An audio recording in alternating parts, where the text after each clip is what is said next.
नमस्कार दोस्तों, profit and loss की एक और वीडियो में आपका स्वागत है। पिछली वीडियो में हमने प्रॉफिट एंड लॉस के बेसिक फार्मूले और उन पर बेस्ड कुछ क्वेश्चन सॉल्व किए थे। इस वीडियो में हम कुछ और अच्छे लेवल के क्वेश्चन सॉल्व करेंगे, तो वीडियो को लास्ट तक जरूर देखिएगा। पहला क्वेश्चन देखते हैं। लिखा हुआ है, एक वस्तु को बेचने पर एक व्यापारी को 10% की हानि होती है। यदि वस्तु का क्रय मूल्य 15 रुपए है तो वस्तु का विक्रय मूल्य क्या है, यह हमें बताना है। अब सबसे पहले हम अगर शुरुआत से देखते हैं तो हम अगर कोई भी वस्तु खरीदते हैं तो उसकी जो कॉस्ट प्राइस होती है, सीपी होती है, वो हमेशा और हमेशा होती है 100%। यानी कि कभी किसी वस्तु की अगर हम सीपी की बात करेंगे तो वो हमेशा होगी 100%। अब पहले क्वेश्चन में लिखा हुआ है कि व्यापारी को 10% की हानि होती है, तो अगर इसमें 10% का उसको लॉस हो जाएगा, 10% का उसको लॉस होगा, तो जो उसका एसपी हो जाएगा, सेलिंग प्राइस कितना हो जाएगा। पहले 100% था, 10% का लॉस हो गया तो सेलिंग प्राइस उसका हो जाएगा कितना, 90%। आगे क्वेश्चन कह रहा है कि यदि वस्तु का क्रय मूल्य 15 रुपए है, यानी कि जो ये सीपी है ये कितना दिया हुआ है, 15 रुपए। सीपी अगर 15 रुपए है तो वस्तु का विक्रय मूल्य बताना है, यानी कि हमें एसपी की वैल्यू बताना है। तो अगर यहाँ पर हम ध्यान से एक बात को समझते हैं तो यहाँ पर हमें दिया हुआ है कि 100% की जो वैल्यू है वो 15 रुपए है और हमें 90% की वैल्यू बतानी है। तो इसके लिए देखो क्या करेंगे हम, ऐसे अगर बेसिक से देखते हैं तो बेसिक में हम ऐसे करते हैं कि 100% की वैल्यू कितनी दी हुई है, 15 रुपए। तो यहाँ से 1% की वैल्यू कितनी हो जाएगी, 15/100 रुपए। ऐसे हम बेसिक में करते हैं। और फिर हमें अगर 90% की वैल्यू बतानी है तो हम क्या करेंगे, इधर भी 90 से मल्टीप्लाई कर देंगे, यानी कि 15/100 × 90 और इसको हम सॉल्व करेंगे तो हमारा आंसर आ जाएगा। अब यहाँ पर क्या होगा कि 0 से 0 काट दे रहे हैं, 15 9 225 होता है और नीचे 0 है तो हो जाएगा 22.5 रुपए। लेकिन ऐसा करने में क्या होगा कि हमारा बहुत ज्यादा टाइम जाता है। तो अगर इसको हमें शॉर्ट में करना है तो हम कैसे कर सकते हैं वो आप समझिएगा।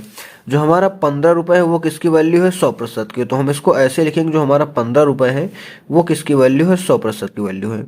और हमें चाहिए किसकी वैल्यू, हमें चाहिए 90% की वैल्यू। तो इसको हम ट्रिक से ऐसे करेंगे कि जिसकी वैल्यू हमें पता होगी उससे हम डिवाइड कर देंगे और जिसकी वैल्यू हमें निकालना होगा उससे हम मल्टीप्लाई कर देंगे। अब यहाँ पर क्या होगा कि हम डायरेक्ट इस स्टेप पे आ जाते हैं, ये पीछे के स्टेप हमें लिखने की जरूरत ही नहीं है। तो इसको अगर हम सॉल्व करेंगे तो हमारा सेम वही आंसर आएगा, कितना आ जाएगा, 22.5 रुपए। ये हमारे क्वेश्चन का आंसर हो जाएगा। दूसरा क्वेश्चन लिखा हुआ है, एक वस्तु को 240 में बेचने पर 10% की हानि होती है, उसे किस कीमत पर बेचना चाहिए ताकि 20% का लाभ हो। तो पहले क्वेश्चन में हम यही लिखेंगे कि जो हमारा सीपी है वो क्या हो जाएगा, 100%। कोई भी वस्तु अपने आप में 100% होती है। अब पहले लिखा हुआ है कि 240 में बेचने पर 10% की हानि होती है, तो इसमें क्या होता है कि 10% की हानि होती है, यानी कि -10%। तो उसका सेलिंग प्राइस कितना क्वेश्चन में लिखा हुआ है, 240। अगर हम प्रतिशत में देखेंगे तो 100% में से 10% का अगर लॉस हो रहा है तो कितना हो जाएगा, 90% इसकी वैल्यू आ जाएगी। आगे क्वेश्चन कह रहा है कि यदि कि उसे किस कीमत पर बेचना चाहिए ताकि 20% का लाभ हो। तो इसमें हमें 20% का लाभ कमाना है। अगर इसमें हमें 20% का लाभ कमाना है तो हमारे लिए एसपी क्या होना चाहिए, इस बार एसपी 2 कर दे रहे हैं, इसको हम एसपी 1 कर दे रहे हैं। तो अब देखो 100% की पहले उसकी कीमत थी, 20% का और प्रॉफिट चाहिए, तो जाहिर सी बात है हम उसको कितने में बेचेंगे, 120% में। तो यहाँ पर क्वेश्चन में अगर हम सही से देखते हैं तो क्या दिया हुआ है कि हमें 90% की वैल्यू दी हुई है और हमें 120% की वैल्यू बतानी है कि कितनी होगी। तो अगर हम ट्रिक से इसको सॉल्व करते हैं तो जो हमारा 240 है वो किसकी वैल्यू है, 90% की। और हमें बतानी किसकी वैल्यू है, हमें बतानी है 120% की वैल्यू। अभी मैंने बताया था कि जिसकी वैल्यू हमें पता रहती है उससे हम डिवाइड करते हैं और जिसकी वैल्यू हमें निकालनी रहती है उससे हम मल्टीप्लाई करते हैं। इसको सॉल्व कर लेंगे तो यहाँ पर प्रतिशत से प्रतिशत कैंसिल हो जाता है। यहाँ पर काटेंगे, अगर 30 से काटेंगे तो 3 बार में, 30 से काटेंगे तो 4 बार में, और 3 से काटेंगे इसको तो ये 80 बार में। आगे अगर मल्टीप्लाई करेंगे तो 8 चौक 32, यानी कि 320 रुपए, ये हमारे क्वेश्चन का आंसर हो जाएगा। तीसरा क्वेश्चन देखते हैं। लिखा हुआ है, जब कोई वस्तु 355 में बेची जाती है तो 29% की हानि होती है। 21% का लाभ कमाने के लिए इसे किस कीमत पर बेचा जाना चाहिए। तो सबसे पहले तो हम यही लिखेंगे कि जो हमारा सीपी होगा वो कितना हो जाएगा, 100%। अब क्वेश्चन में पहला सेंटेंस लिखा हुआ है कि अगर 355 में बेचते हैं तो 29% की हानि होती है। तो इसमें कितने की हानि हो रही है, 29% की। कब हानि हो रही है, जब हम इसको कितने में बेचते हैं, 355 में। तो अगर हम प्रतिशत में देखेंगे तो 100 में से अगर 29% की हानि होगी तो वैल्यू कितनी की आ जाएगी, 71% की। आगे लिखा हुआ है कि अगर हमें 21% का लाभ कमाना है तो हमें कितने में बेचना चाहिए, यानी कि इसमें हमें 21% का प्रॉफिट पाना है। तो उस केस में एसपी क्या हो जाएगा, 100 में अगर 21 कमाना है तो वैल्यू क्या हो जाएगी 121%। तो हमें यहाँ पर क्या है कि 71% की वैल्यू दी हुई है, 71% की वैल्यू 355 दी हुई है और हमें 121% की वैल्यू बतानी है। तो कैसे निकालेंगे, जो 355 दिया हुआ है वो किसकी वैल्यू है 71% की, हमें बतानी किसकी वैल्यू है 121% की।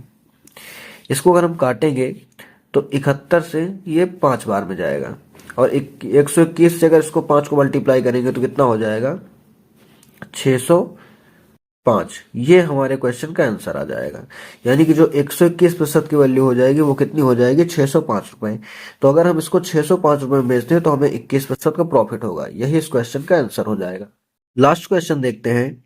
लिखा हुआ है एक वस्तु 15% के लाभ पर 2070 में बेची जाती है, यदि वस्तु को 1890 में बेचा जाता तो लाभ या हानि प्रतिशत क्या होता।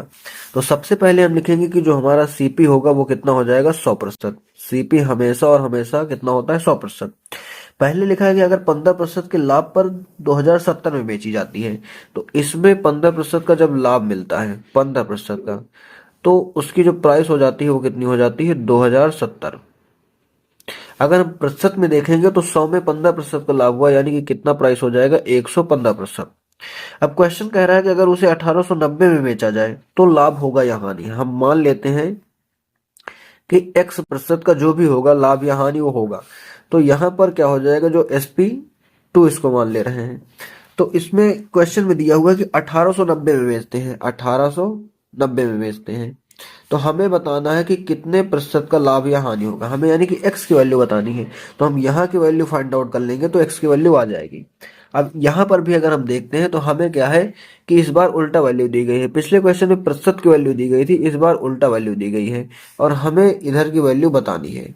तो इसको हम कैसे सॉल्व करेंगे, देखो जिस चीज की वैल्यू हमें पता रहती है उससे हमें डिवाइड करना है और जिसकी वैल्यू हमें निकालनी होती है उससे हमें मल्टीप्लाई करना है। तो देखो हमें इसकी वैल्यू निकालनी है, मतलब मल्टीप्लाई के बाद में तो ये चीज आएगी, यानी कि 1890।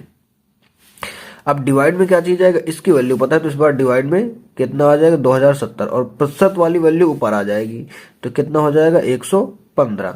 अब इसको अगर हम सॉल्व करेंगे तो कैसे सॉल्व करेंगे, 0 से 0 चला जाएगा, इसको 9 से काटते हैं अगर तो 9 दूनी 18, 2 बचेगा 27, 9 त्रिक 27, 9 से इसको काटते हैं तो कितना आ जाएगा 21, 23 से इसको काटेंगे तो 5 बार में जाएगा और मल्टीप्लाई कर देंगे तो 21 पंचे कितना आ जाएगा 105%।